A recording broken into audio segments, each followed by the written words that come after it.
23 सितंबर 2025 को मध्य प्रदेश के मुख्यमंत्री डॉक्टर मोहन यादव की अध्यक्षता में कैबिनेट की बैठक मंत्रालय में वंदे मातरम गान के साथ आरंभ हुई।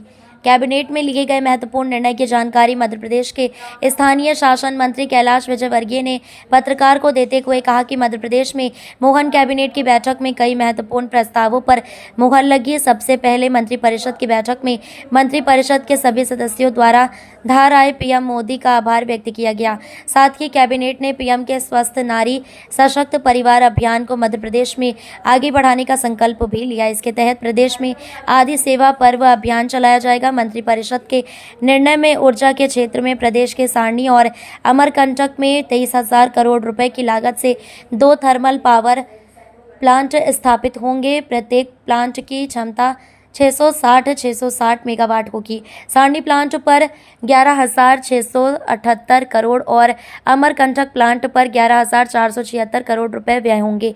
साथ ही स्वास्थ्य के क्षेत्र में भी बड़े निर्णय लिए गए। निर्णयों में सीनियर रेसिडेंट डॉक्टर के 354 नए पदों की स्वीकृति दी गई। ये पद भोपाल, इंदौर, ग्वालियर, जबलपुर सहित प्रदेश के 13 बड़े अस्पतालों में भरे जाएंगे।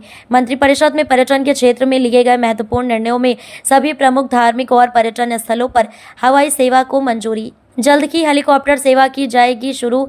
मुख्यमंत्री डॉक्टर मोहन यादव ने कहा कि मध्य प्रदेश सरकार प्रधानमंत्री नरेंद्र मोदी के विजन को आगे बढ़ाते हुए जनता के कल्याण और राज्य में सर्वांगीण विकास के लिए निरंतर कार्य कर रही है।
माननीय प्रधानमंत्री जी ने इस बार अपने जन्मदिन पर हमें अवसर दिया था उनके स्वागत का, और उसको उन्होंने समर्पित किया था स्वस्थ नारी सशक्त परिवार। यह मेरा ख्याल है कि किसी राजनेता का पहला सोच था कि स्वस्थ नारी और सशक्त परिवार, एक परिवार के बारे में भी कोई प्रधानमंत्री चिंता करे, यह अपने आप में एक बहुत बड़ी बात थी।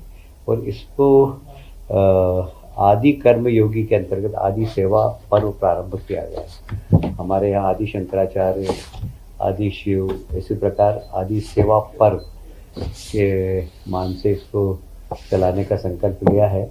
मतलब हमेशा हम सेवा ही करते रहें सतत, ये संकल्प है। पर्यावरण के सुधार के लिए एक पेड़ माँ के नाम माननीय प्रधानमंत्री जी ने प्रारंभ किया था। हमारे प्रदेश के मुख्यमंत्री जी ने एक बगिया माँ के नाम, ये एक बहुत ही हमारा अच्छा सफल आयोजन रहा। सभी पंचायतों में एक बगिया माँ के नाम, जिसमें फलदार वृक्ष लगाने की बात कही गई है, और ये हमारा सभी विभाग इसमें काम कर रहे हैं, और ये बड़ा सफल प्रयास मध्य प्रदेश में हुआ है। प्रधानमंत्री सुरक्षित मातृत्व अभियान के अंदर सुमन सखी चेट वाट लॉन्च किया गया है, जिससे कि हमारे यहाँ के स्वास्थ्य की जागरूकता के लिए हमारी बहनें वहाँ से स्वास्थ्य की जानकारी ले सकेगी। सिकल सेल के लिए हमारे प्रदेश के गवर्नर जी भी हमेशा चिंतित रहते हैं। प्रत्येक जिले में कितने सिकल सेल के पेशेंट हैं, उनको आइडेंटिफाई करके उनको लिस्टिंग किया गया है, और लगभग 1 crore sickle cell screening counselling card का बांटे गए हैं, जिससे कि वे अपनी जांच करा सकेंगे और स्वास्थ्य सुविधा का लाभ ले सकेंगे। धार जिले में 15 लाख हितग्राही महिलाओं के खाते में प्रधानमंत्री मातृ वंदना योजना के 420 करोड़ रुपए का हस्तांतरण हुआ है। मुझे ये बताते हुए बहुत प्रसन्नता है कि मध्य प्रदेश को ई गवर्नेंस स्वर्ण पुरस्कार माननीय मुख्यमंत्री डॉक्टर मोहन यादव जी की अध्यक्षता में हमने पेपरलेस फेसलेस पंजीयन की जो की दिशा में जो काम किया है, उसमें केंद्र सरकार ने हमें गोल्डन अवार्ड दिया है और यह गुड गवर्नेंस की दिशा में मध्य प्रदेश सरकार का एक बहुत सफल कार्यक्रम रहा है। इसको केंद्र सरकार ने अवार्ड देकर मध्य प्रदेश की प्रशंसा की है। मध्य प्रदेश को वैसे भी अनेक पुरस्कार मिले हैं, जैसे पर्यटन पंजीयन में जैसे 2.0 नई दिल्ली स्कॉच गोल्ड अवार्ड से सम्मानित किया गया है। मंडी बोर्ड के ई मंडी ऐप को स्कॉच गोल्ड तथा एमपी फार्म गेटअप को स्कॉच सिल्वर अवार्ड दिया गया है। आयुष विभाग को भी इसमें ई मॉनिटरिंग सिस्टम के विकास और नागरिक सेवाओं के सशक्तिकरण के लिए स्कॉच अवार्ड से सम्मानित किया गया है।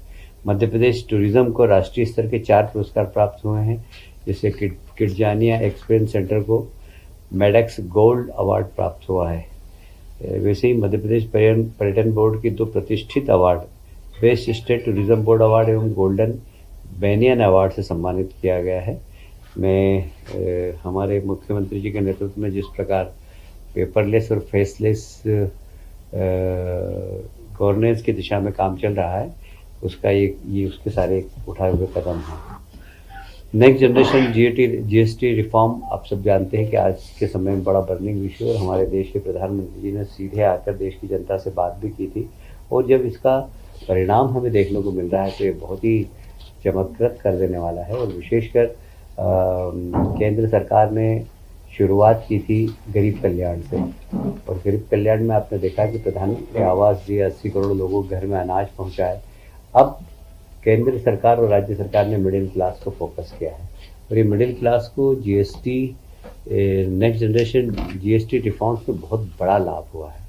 और वैसे भी शिक्षा के क्षेत्र में देखें आप, स्वास्थ्य के क्षेत्र में देखें आप, तो स्वास्थ्य बीमा पे 0 जीएसटी कर दिया गया है। जो जीवन बीमा निगम की है उसमें 0 जीएसटी है, और इसलिए स्वास्थ्य सेवा का भी अब लाभ मिडिल क्लास का व्यक्ति आराम से ले सकता है। वैसे भी प्रधानमंत्री जी ने आयुष्मान कार्ड बनाकर गरीबों को फ़ायदा मिला है, और 70+ के जो हमारे बुज़ुर्ग उनका भी आयुष्मान कार्ड बनाया गया है।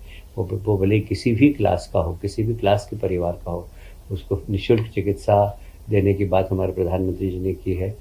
मैं समझता हूँ कि इसको प्रधानमंत्री जी ने जैसे बोला कि नवरात्रि से दिवाली तक एक जीएसटी बचत उत्सव की तरह इसको मनाना चाहिए, और इसकी शुरुआत भी हो गई है। मार्केट में एकदम चमक आई है, और मुझे कहते हुए प्रसन्नता हो रही है कि स्टॉक मार्केट में भी एकदम उछाल आया है इसको लेकर, क्योंकि लोगों की संभावना बढ़ी है कि इस बार व्यापार बहुत अच्छा होगा।